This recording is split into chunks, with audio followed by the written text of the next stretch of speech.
രാജഗോപാലിന് അറിയാവുന്നതുപോലെ ഹെലനോ ട്രോഫിക്ക് വേണ്ടി ആയിരക്കണക്കിന് കപ്പലുകളിലാണ് കടലിൽ മുക്കിയത്. പക്ഷെ ആർക്കും ഹെലനോ ട്രോഫിയെ കിട്ടിയില്ല, അവരുടെ സൗന്ദര്യത്തിൽ ഭ്രമിച്ച്.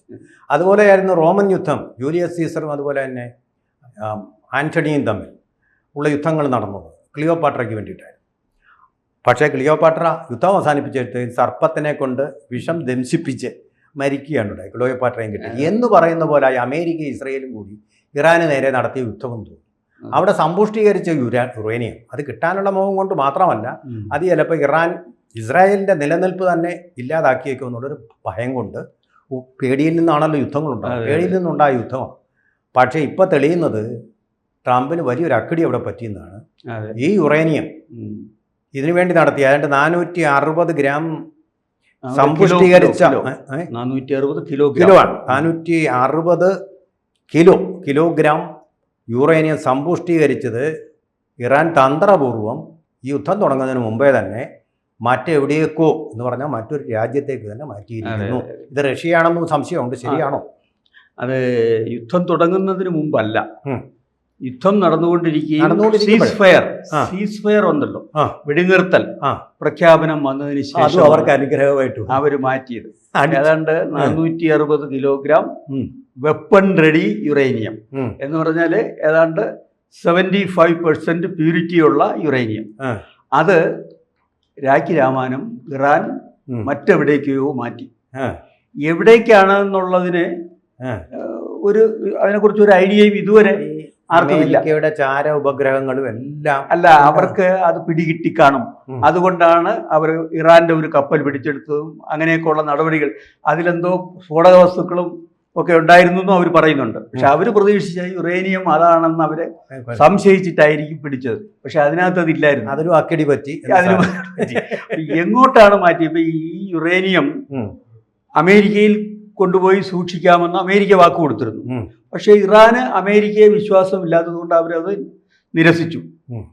എന്നാൽ റഷ്യയിൽ സൂക്ഷിക്കാമെന്ന് ഇറാൻ സജസ്റ്റ് ചെയ്തു. അമേരിക്കയ്ക്ക് റഷ്യയെ വിശ്വാസമില്ലാത്തതുകൊണ്ട് അതും നടന്നില്ല. അപ്പം ഇതല്ലാതെ വേറെ എവിടത്തേക്കായിരിക്കും അവർ മാറ്റിയിരിക്കുന്നത്? കാരണം ഈ സമ്പുഷ്ടീകൃത യുറേനിയം സൂക്ഷിക്കുക എന്ന് പറയുന്നത് ഭയങ്കര റിസ്ക് ഉള്ള കാര്യമാണ്. അതിനുള്ള സൗകര്യങ്ങളുള്ള ഒരു രാജ്യത്ത് മാത്രമേ അത് ഒരു ആണവ ശക്തിയുള്ള രാജ്യത്ത് മാത്രമേ അത് സൂക്ഷിക്കാൻ പറ്റൂ. അപ്പോൾ ഒന്നുകിൽ റഷ്യ, ചൈന, ഈ രണ്ട് രാജ്യങ്ങളിലും അമേരിക്ക, പിന്നെ ഇന്ത്യക്കുണ്ട്. ഇന്ത്യ അത് സ്വീകരിക്കില്ല, ഉറപ്പാണ്. ഇന്ത്യക്ക് അങ്ങനെയുള്ള കാര്യങ്ങളിൽ താല്പര്യമില്ല. അപ്പം സാധ്യതയുള്ളത് ഈ രണ്ട് രാജ്യങ്ങളാണ്. പക്ഷേ ചൈനയിലേക്കും അല്ല റഷ്യയിലേക്കും അല്ല പോയതെന്ന്. കാരണം അങ്ങനെ പോയാൽ പാകിസ്ഥാനിലേക്കാവാൻ ഒരു ചാൻസ് ഉണ്ട്. അതൊരു സംശയമുണ്ട്. അങ്ങനെ ഒരു സാധ്യത ഇല്ലാതില്ല. പിന്നെ ഒരു വലിയ സാധ്യതയുള്ളത് ഏതാണ്ട് 40 മെട്രിക് ടൺ പ്ലൂട്ടോണിയം സംഭരിച്ചു വെച്ചിട്ടുള്ള ഒരു രാജ്യം ഈ ലോകത്തുണ്ട്. അത് ജപ്പാനാണ്. 40 മെട്രിക് ടൺ പ്ലൂട്ടോണിയം. അതും ഇതുപോലെ സമ്പുഷ്ടീകരിച്ചാൽ ആണവ ബോംബ് ഉണ്ടാക്കാൻ ഉപയോഗിക്കാം. ജപ്പാൻ ഒരിക്കലും ഇറാനെ സപ്പോർട്ട് ചെയ്യാൻ സാധ്യത അല്ലല്ല, അതൊക്കെ ശരി തന്നെ. ഇപ്പോൾ ജപ്പാൻ ദക്ഷിണ കൊറിയയുമായി സഹകരിച്ച് ആണവായുധം ഉണ്ടാക്കാനുള്ള ശ്രമത്തിലാണ്. അത് ലീഗലായ രീതിയിൽ ഉണ്ടാക്കാനാണ് അവർ ശ്രമിക്കുന്നത്. അങ്ങനെയാണെങ്കിൽ അല്ല, ഇവര് പിന്നെ നാഗസാക്കി, ഹിരോഷിമ സ്ഥലങ്ങളിൽ അതെ അതൊക്കെ ഉണ്ടായിട്ടുണ്ട്. അവർക്ക് ദുരന്തങ്ങൾ ഉണ്ടായിട്ടുണ്ട്. പക്ഷെ ഇപ്പോ മാറിയ രാഷ്ട്രീയ സാഹചര്യങ്ങളിൽ ആണവായുധ ചൈന അവരുടെ ഇത്, രണ്ടാമത് എല്ലാവരെയും കീഴടക്കുന്ന ഒരു സമീപനം US-ന്റെ ഭാഗത്തു നിന്നുണ്ടായിരുന്നു. ഒരുപാട് പ്രതിസന്ധികൾ കൊണ്ട് ജപ്പാനെ ചാടിക്കുകയും ചെയ്തിട്ടുണ്ട് US. അപ്പൊ അതിന്റെ ഒരു ഇത് അവര് റിയാലിറ്റി മനസ്സിലാക്കിയിട്ടാണ് അവരങ്ങനെ ഇതിന് പുറപ്പെടുന്നത്. അപ്പൊ അങ്ങോട്ട് ഈ രാജ്യങ്ങളിൽ ഏതെങ്കിലുമൊക്കെ ആവാം. അപ്പൊ ഇങ്ങനെ മാറ്റപ്പെട്ടു എന്നതിന് അമേരിക്കയ്ക്ക് ആ വിവരമുണ്ട്. അതാണ് 2 ദിവസം മുമ്പ് ട്രംപ് പറഞ്ഞിരുന്നു, ഇറാൻ അത്യന്തം ശേഷിയുള്ള ഒരു ആയുധം, രഹസ്യ ആയുധം നിർമ്മിച്ചിട്ടുണ്ട്. അതിനെക്കുറിച്ചുള്ള വിവരങ്ങൾ 2 ദിവസത്തിനുള്ളിൽ പുറത്തുവിടും എന്ന് പറഞ്ഞതിന് 2 ഉദ്ദേശങ്ങളുണ്ട്. ഒന്ന്, ഇതിനെക്കുറിച്ചുള്ള അറിവ് അവർക്കുണ്ട്. അമേരിക്ക അത് തങ്ങളുടെ അറിവ് മറ്റുള്ളവരെ ബോധ്യപ്പെടുത്താൻ, പ്രത്യേകിച്ച് ഇറാനെ ബോധ്യപ്പെടുത്താൻ വേണ്ടി ചെയ്താവാം. മറ്റൊന്ന്, ഒരു മുൻകൂർ ജാമ്യം എടുക്കലാവാം. കാരണം ഈ വഴങ്ങാതെ നിൽക്കുന്ന ഇറാനെ ഇറാന് മേൽ കൂടുതൽ സമ്മർദ്ദം ചെലുത്തി കൂടുതൽ ആക്രമണങ്ങൾ നടത്തി കീഴ്പ്പെടുത്തുക, അതിനുവേണ്ടി ഒരു മുൻകൂർ ലൈസൻസ് എടുക്കലാണ്, ഒരു ഉപാധി വെച്ച്. കാരണം അവർ ഭയങ്കരമായ ആയുധം ഉണ്ടാക്കുന്നു. ഇറാഖിനെ ആക്രമിച്ചത് ഇങ്ങനെയാണ്, അവർക്ക് രഹസ്യായുധം ഉണ്ടെന്ന് പറഞ്ഞാണ്. ലിബിയെ ആക്രമിച്ചത് വെപ്പൺസ് ഓഫ് മാസ് ഡിസ്ട്രക്ഷൻ എന്ന് അതേ തന്ത്രമാണ് ഇവിടെ. എന്ന് മാത്രമല്ല, ഒരാഴ്ച മുമ്പ് ഇറാന് മേൽ അണവായുധം ഇടാൻ ട്രംപ് ശ്രമിക്കുകയും അമേരിക്കൻ സൈനിക തലവൻ കോഡ് കൈമാറാൻ വിസമ്മതിക്കുകയും ചെയ്തു എന്നൊരു വാർത്തയുണ്ട്. ചിലപ്പോൾ അതും സത്യമായിരിക്കാം. അപ്പൊ ആ ഒരു പശ്ചാത്തലത്തിൽ വേണം ഈ ഈ സമ്പുഷ്ടീകരണ യുറേനിയം കൈമാറിയതിനെ കാണാൻ.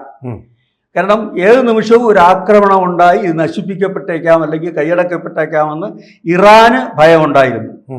അതുകൊണ്ട് അവരൊരു സുരക്ഷിതമായ ഒരു മാർഗം സ്വീകരിച്ചു. ഇവർ മാറ്റി എന്നുള്ളത് ഏതാണ്ട് അമേരിക്കയ്ക്കും ബോധ്യപ്പെട്ടിട്ടുണ്ട്. ശരി, അതുകൊണ്ടാണ് യുദ്ധം പിന്നെ എനിക്ക് തോന്നുന്നു വെടിനിർത്തൽ വീണ്ടും നീട്ടിയത്. അതെ, കാരണം യുദ്ധം കൊണ്ട് ഫലം ഒരു കാര്യമില്ല എന്ന് മാത്രമല്ല, ഇനി ഈ യുദ്ധം ഒരുപാട് കാലം മുമ്പോട്ട് പോകില്ല.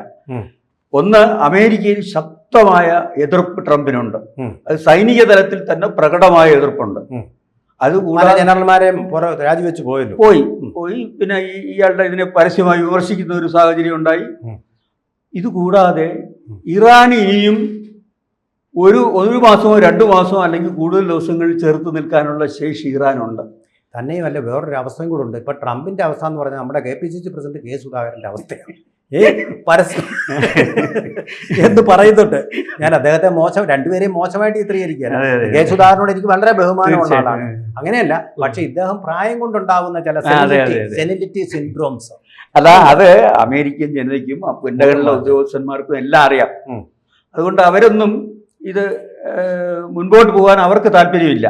ട്രംപിന്റെ ഒരു പ്രസ്റ്റീജ് ഇഷ്യൂ ആയിട്ട് മാത്രമാണ് ഇപ്പോൾ യുദ്ധം തുടരുന്നത്. അപ്പൊ അത് സ്വാഭാവികമായ ഒരു അന്ത്യത്തിലേക്ക് ഉടനെ വന്നേ പറ്റും. പിന്നെ ഇറാനെ എളുപ്പമൊന്നും തോൽപ്പിച്ചു കളയാൻ അവർക്ക് പറ്റില്ല. ഇറാന് ഇതുപോലെ തന്നെ പ്ലാസ്മ ബേസ്ഡ് ഒരു രഹസ്യായുധമുണ്ട്, അവരുണ്ടാക്കിയിട്ടുണ്ടെന്നാണ് പറയുന്നത്. പ്ലാസ്മ ബേസ്ഡ് ഒരു രഹസ്യായുധം അവരുണ്ടാക്കിയിട്ടുണ്ടെന്ന് പണ്ട് കടുംപിടുത്തം അവർ പിടിക്കുന്നത് 2 കപ്പലുകൾ അവർ പിടിച്ചെടുത്തുകൊണ്ട് ഒരു 4 അമേരിക്കയോടെ കളിക്കാൻ ഒരു ധൈര്യം ഉണ്ടാവണമെങ്കിൽ. അതെ, ചില്ലറ രാജ്യം ഒരു 4-5 വർഷം മുമ്പ് ഈ ആരോപണം അമേരിക്ക ഉന്നയിച്ചിരുന്നു. അത് ഇസ്രയേലിന്റെ ഇന്റലിജൻസ് റിപ്പോർട്ടൊക്കെ ഉൾക്കൊണ്ടാണ്. ഈ പ്ലാസ്മ ബേസ്ഡ് ആയ ഒരു രഹസ്യായുധം അത് വൻ വിനാശകശേഷിയുള്ളതാണ് എന്ന് മാത്രമല്ല, ശത്രു ലക്ഷ്യങ്ങളെ ഫോക്കസ് ചെയ്യാനുള്ള അതിവിദഗ്ധമായ കഴിവ് അതിനുണ്ട്. ആ ഒരു ഭയം ഇപ്പോൾ അമേരിക്കയെ ഗ്രസിച്ചിട്ടുണ്ട്. ഇത്രയൊക്കെ ഇവര് ഓരോരോ ആയുധങ്ങളായിട്ട് പുറത്തെടുക്കുമ്പോൾ അന്ന് പറഞ്ഞ ഈ ആരോപണവും ശരിയാണോ, ഒരു പ്ലാസ്മ ആയുധം ഉണ്ടെങ്കിൽ അമേരിക്കയ്ക്ക് അത് ദോഷമാകും. ആ ഒരു ഭയവും കൂടെ അവർക്ക് ഉണ്ടായിട്ടുണ്ട്. അപ്പൊ അതുകൊണ്ട് തീർച്ചയായിട്ടും ഈ യുദ്ധം ഇനി അധികം മുമ്പോട്ട് പോകില്ല എന്ന് തന്നെ കരുതാം. പിന്നെ എന്തിന് അമേരിക്ക ചെയ്തു? യുറേനിയത്തിന് വേണ്ടിയാണ്. അത് കിട്ടാൻ പോകില്ല. അത് കിട്ടാത്തതിൽ നിരാശ പുറത്തറിയിക്കാതിരിക്കാൻ വേണ്ടി ഇങ്ങനെ വെടിനിർത്തൽ എന്ന് പറഞ്ഞ് ഇത് നീട്ടിക്കൊണ്ടു പോവുക. ഇതിനകത്ത് പിന്നെ നമ്മുടെ പാകിസ്ഥാനെ അതിനകത്ത് അവരുടെ ഒരു ഗുലാമായിട്ട് അല്ലെങ്കിൽ അടിമയായിട്ട് അവർ ഉപയോഗിച്ചും കൊണ്ടിരിക്കുന്നത്. നടത്തടാ ചർച്ച മോഹൻ രക്ഷിക്കടാ ഓരോ എന്നും പറഞ്ഞ് പറയും. ഇറാൻ എന്നും പറഞ്ഞ് മുനീർ അവിടെ യോഗം വിളിച്ചു കൂട്ടും. ഇനി അതങ്ങനെ നടന്നുകൊണ്ടിരിക്കട്ടെ, നമുക്ക് കുഴപ്പമൊന്നുമില്ല. നമ്മുടെ ഗൾഫ് രാജ്യങ്ങളിലെ നമ്മുടെ സഹോദരന്മാർ സുഖമായിട്ടിരിക്കുന്നു. എൻ്റെ ഒരു സന്തോഷം. ഓക്കെ, കൂടുതൽ വാർത്തകളും വിശേഷങ്ങളും നിങ്ങളിലേക്ക് എത്താൻ ABC മലയാളം സബ്സ്ക്രൈബ് ചെയ്യുക, ബെൽ ബട്ടണും അമർത്തുക.